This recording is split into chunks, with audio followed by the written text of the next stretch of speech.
When you left service, did you find that you were overqualified for some jobs? Um, yeah, I think I was. Um, I did, what, 27 years, 26 years, 11 months and 23 days or something like that. So, um, I, I was, I went from the lowest basic entry enlisted, made senior chief, which is the second highest enlisted rank, and then became a limited duty officer. Um, a lot of employers are gonna look at that and going, well, he wouldn't do that job, or, if I give him this job, he's not gonna be happy with this job very long. And as bad as it may sound, some people will actually look at it and go, well, he's more qualified than me to do the job, which means that he may take my job. Right. And so, it, it can be daunting. And quite honestly, I didn't set myself up to get out of the service. I'd gone to some classes and whatever, but I never followed through.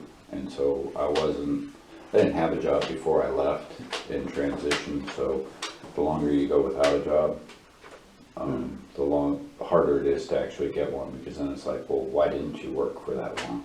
Sure. So, Is it true that people who have served find it easier to talk to other people who have served? yeah, it is. I'll be honest, this is only the second time I've ever done an interview like this. It's the only time I've ever done it with somebody that hasn't served. Um, there's a understanding, if I'm sitting in the room with my friend James or Ben or somebody like that, they were in different branches of the service, but we have a commonality. Everybody joins the service for their own reason, but you do end up having a very common bond with those, and I'm going to quantify that with those that served honorably. Um, and it's unspoken, There are service group organizations like the VFW or Veterans of Foreign Wars or the American Legion and stuff like that, and they have halls or bars. Just sitting in that room, you're more comfortable than sitting if you went to just a local bar, because you know that everybody there may have had a different experience, but they share something with you, and you can just, whatever you say is acceptable. Sure. How did you transition back to civilian life? Very poorly. Right. Like I said, I didn't set myself up to get out. I was having a rough time before I got out. When I got out, I drank pretty heavy. I drink pretty heavy, 12, 18, 24 beers a night easily. I had some demons that I was dealing with. I didn't do anything for a while. Then I went to college. Did really well in college, but I got bored. Stopped doing that. Got a part-time job or not a part-time job. I got a job at a convenience store that was close by, just working that. Did pretty good. I mean, the guy that owned it made me a manager of a second store he opened up, but I didn't have any direction. I kind of fell in the trap of something was supposed to be there for me, not I had to go find something. I don't know how to explain that, but like I said, I did 27 years, and it's really a structured life. And so when you're going through that kind of structured life, there's not a lot of planning that you do for your life. there's a lot of planning you do for military operations and exercises and deployments and stuff like that, but when it comes to planning your life, there's no planning. You know, you go to work on this day, you get these days off that they let you have, you come in at this time, you know, you have a very structured routine, so Right. when that goes away, if you haven't trained yourself, if you haven't prepared yourself to take care of you, then you don't. You just sit there. And I did. I sat in a room. My wife, who I met after I got out, when she came into my apartment the first time, I had no furniture. I had a bed. I had a TV on a milk crate. I mean, I had a dining room table because it was a pretty dining room table that I wanted and I bought, but I didn't have a couch. I didn't have an entertainment center to set my TV on. I didn't have a dresser. Just the basic necessities. I mean, you would have thought that I was a college student that just, you know, left home. Sure. So, 10 years of that, you served as an officer. yes, the last 10 years. What differences did you find between being an officer and enlisted? Responsibility and culpability. There is no I didn't know factor when you're in charge. As an enlisted man, and I served 17 years enlisted, and even as a senior enlisted, you have a very limited scope. You know, I'm in charge of this weapon system, and in this department I'm in charge of this and this and this, and yes, I'm in charge of everybody that is a lower rank than me given the circumstances, but I'm not making command decisions, you know. As an officer, I guess, see, you wanted a story. Here's one of my tours as an officer. I was a department head. Well, one of them I was a department head in Bahrain. And so I would show up at 6 o'clock in the morning, same as everybody else. I'd do my morning routine and whatever. And then there was nothing till about 3 o'clock in the afternoon. And yes, there are long-term projects and planning and whatever that I could sit at my desk and do. But until the work is finished by the people that work for me, my day hasn't even really begun. I've got to wait for them to finish their reports and give me details and stuff like that before I can finish it and give it to my captain or my executive officer. So I'd get bored and I'd leave my office and go out into the general office and you know, which is probably disruptive because, you know, I'm wanting to talk to people and they want to work, but Sure. you know,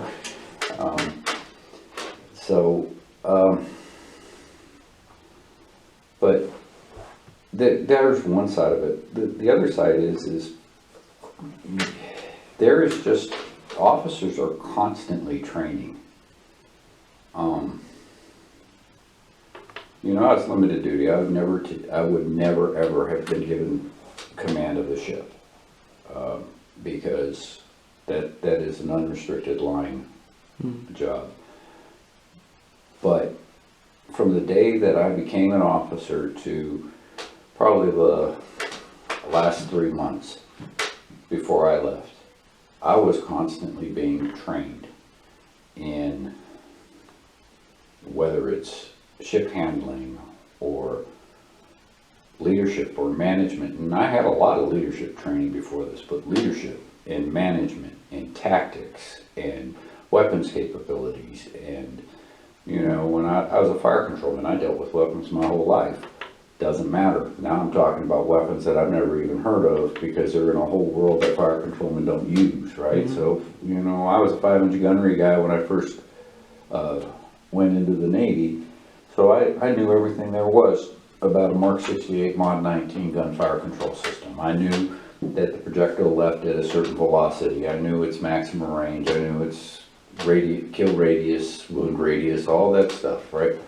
Well, okay, and that's great for an enlisted man because I'm an expert at what I work on. An officer may not be an expert to the level that I was on 5-inch. But they know a lot about 5-inch, and they know what they're going to use 5-inch against. But on top of that, they know why they would pick a Standard Missile 2 over a 5-inch gun against this threat, or a Harpoon missile versus this. They would know why an Apache helicopter, which is not even in the Navy, is a better suited target in this kind of landing. And you just never know. So that's one aspect, is you just got. The other is, I slept a lot less as an officer. I had a standard work day as an enlisted guy. You know, I'd get up, I'd have work, I'd stand watch, I'd whatever. Going back to, I have to wait till things are done by other people before I can start my work. Well, so I'm standing watch and I'm doing my work, and then I'm waiting for somebody else's work, and then I've got training to go to, and I've got a planning board for training to go to, and I've got, you know, just the whole thing. And then there's this lack, that you just can't get away from culpability and responsibility. Emergencies happen. And when emergencies happen, there is one person in charge.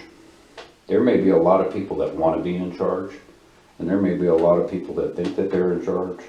There is one person in charge.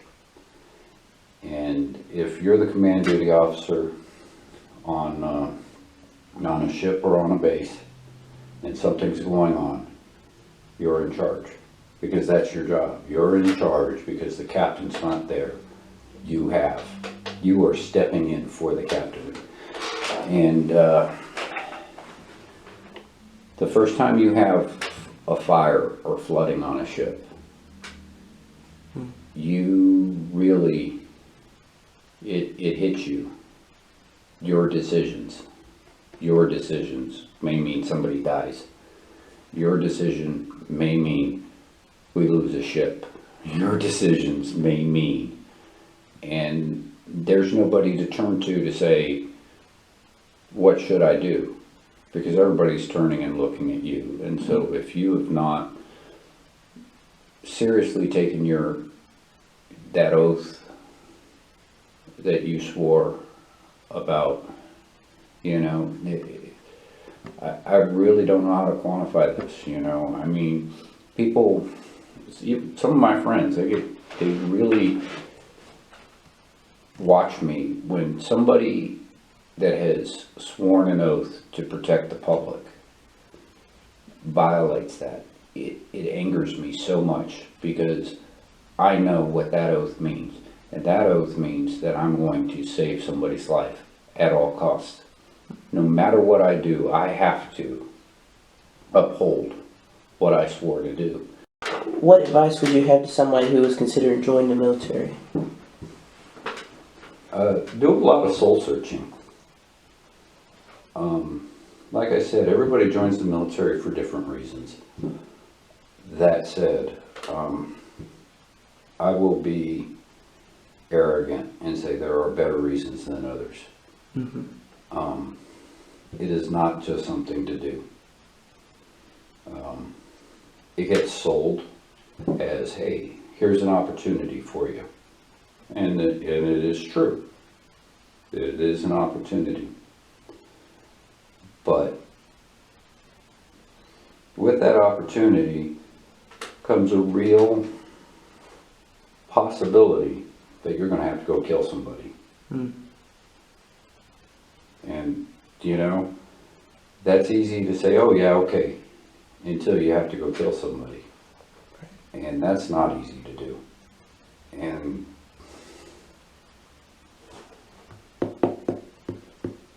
it's not easy to live with. It is the game that we sign up for, and it is an understanding to, at an intellectual level, to some degree, when you start. But nobody can prepare you for it. Nobody can prepare you that in that game, your friends, maybe somebody that dies, Right. you know? So, and I don't care, you know, I served 27 years. Most of it was Cold War peacetime operations. Even people that do that come out different. A lot of it good. There's a lot of discipline, self-discipline, good habits that come out of that. But not all of it is. The bottom line is to get people to charge up a hill while people are shooting at them. You have to change the way they think. You just do. And like my grandpa said, told me when I was getting ready to go off to boot camp, they're going to make you to march in step. And if you ever ask them why, the answer is because the Romans did it. Over the millennia, we have figured out how to change young men's way of thinking, and women now, but young men's way of thinking into do what I say when I say it. And going back to that, what's the difference between an officer and being enlisted? You know, for a long time I was enlisted, just do what you're told. Just do it. You know, and I always try to explain to people, I had to explain this to one of my division officers when I was a chief petty officer, because I did Tomahawk cruise missiles. And my job as the chief was to get everybody that worked on that weapon system ready, willing, able, and wanting to shoot that weapon. Right? And so he would watch me work with all these sailors that were in my charge in that weapon system. And I made a joke about, because, you know, we had to give an inventory report to as we sail across the ocean, start off in the Pacific, which is 3rd Fleet, and you go out to the Western Pacific, which is 7th Fleet, and then into the Arabian or Persian Gulf, which is 5th Fleet. Well, every time you go into a fleet, you have to give them your inventory. What weapons do I have, so that they know. And you do this at a periodic basis. And so we were getting ready to go from one fleet to another, and my division officer was up there. And to get the captain to sign the message to send it. And my divo makes a joke, like Chief Morgan would have. Well, hopefully we come back with a bunch of empty holes. And the captain looked at him, and it was, and I won't say his name, but Mr. So-and-so, this is deadly serious business. This is not a joke. And I felt really bad because he had been watching me do my job. And I had never taken the time, and it's part of my job as a chief to train junior officers. I'd never taken the time to train him in this. That's not his job. His job, I kind of equate it to like a bulldog on a leash. He's supposed to hold that leash until it's time to let go of that leash. But he's never supposed to be the bulldog. Right. Right? And, you know, an officer is supposed to be intelligent and educated and refined and a gentleman and knowledgeable in politics and diplomacy and all these things, and holding a bulldog the whole time. Right? Yeah, I can be your bestest friend, but I have a bulldog. What advice would you give to other veterans? Yeah, this is a This is a tough one. First off, being a veteran should not be who you are. It should be part of who you are, and there's too many. And maybe it's because I see it on social media that I think that there's a larger percentage than there are. But there are just too many people that is their persona. I will wear veteran service-related clothing upon time. Like right now, I mean, I got a old ship's jacket, and this jacket's probably older than you are. This is from the Hopper, and I don't remember when the Hopper was commissioned, but it's got to be 25 years old now. So Cool.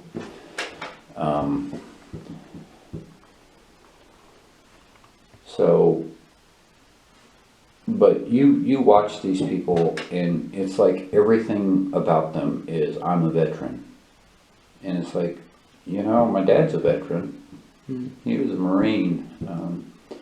He set off the coast of Vietnam and didn't have to go in because we weren't going to land forces yet, and then came home, so he was spared that. And he had his uniforms in a closet somewhere because he kept them. But he didn't wear "I'm a Marine" hat. The only time I ever saw him wear anything that was "I'm a veteran" thing was when he rode USS Pearl Harbor with me when I was with the Marines. Did 39 months with them in my first deployment to Iraq with them. We were coming home on Tarawa, and he rode that ship home. And he had a hat that said, "Once a Marine, always a Marine." And I think that's the only veteran thing I ever saw him wear.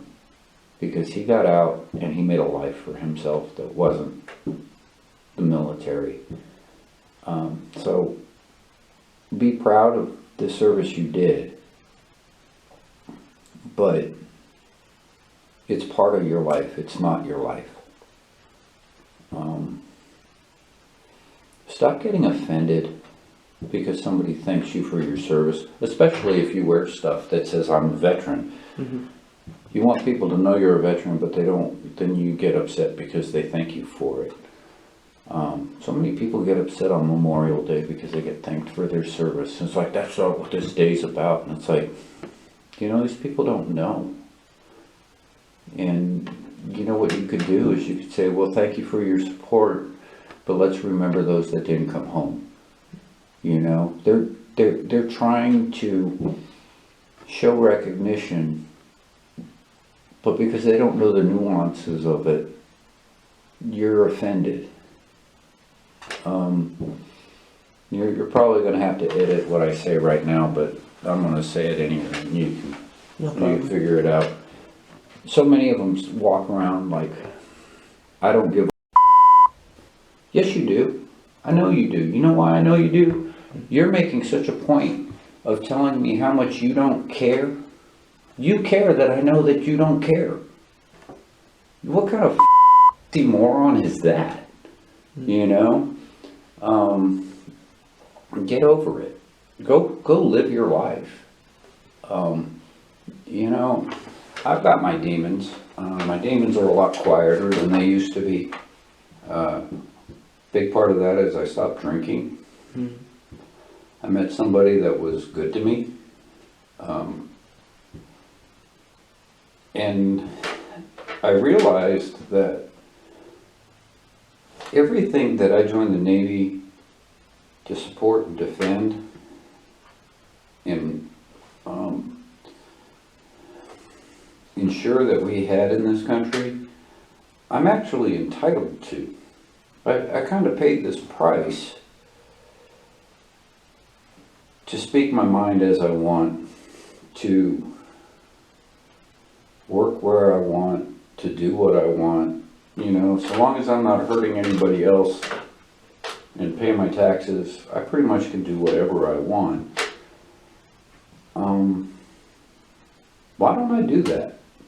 Why don't I just start doing that? Why don't I go do what I want instead of worried about whether something falls into this really restricted lane of what's right and wrong? And that's, the military is very restricted lane of what's right and wrong. I mean, are your socks folded to the exact size? And, you know, I mean, and that's all about that mindset I was talking about earlier. How do you get somebody, well, the Romans did it.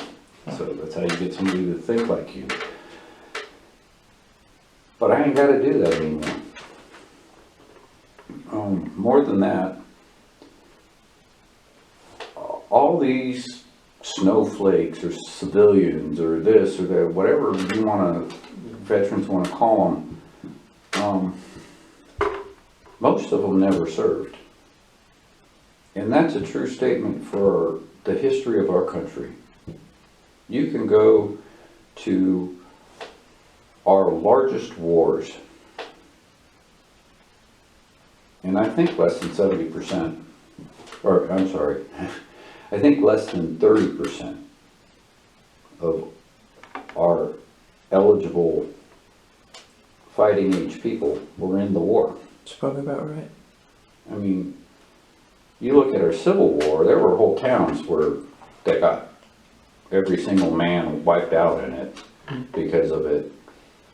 But still, I don't think 70%, I don't think 30% of our nation was fighting. I think they were farming and textiling and whatever it is that people do outside of that. So most people don't serve in the military, and we served so that they could have the rights. That's what we did. Let them. If they want to set off a freaking explosion on the 4th of July, so what if it bugs you? Go somewhere where they can't. I mean, I went to the National Seashore, which is a national park in Texas one year, to get away from fireworks, because it's great. You can't shoot fireworks on a, Right. you know, it's nobody else's business. And it's not my place to tell people not to celebrate. They should celebrate. That's what we're about, right? Have a good time. What other advice would I give of it? Get educated. Stop. The government's willing to pay a lot of money for people to be educated that served.